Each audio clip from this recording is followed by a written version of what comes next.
Kapag may nagbiro tungkol sa'yo na hindi mo nagustuhan, ganito mo ito haharapin.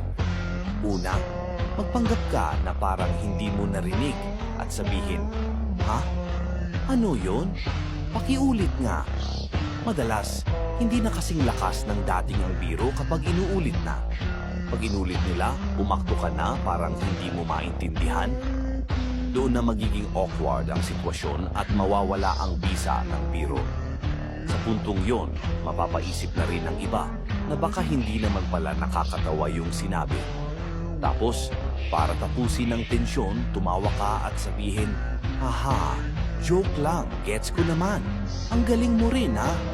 Ito ay isang simpleng mind game na magpapaisip sa kanila na huwag ka basta-basta biruin sa susunod. Ngayon, makinig kang mabuti. Kung gusto mong maintindihan ang laro ng isip at emosyon, basahin mo ang 48 Laws of Power. Kahit si Tony Gonzaga sinasabing delikado ang libro na ito.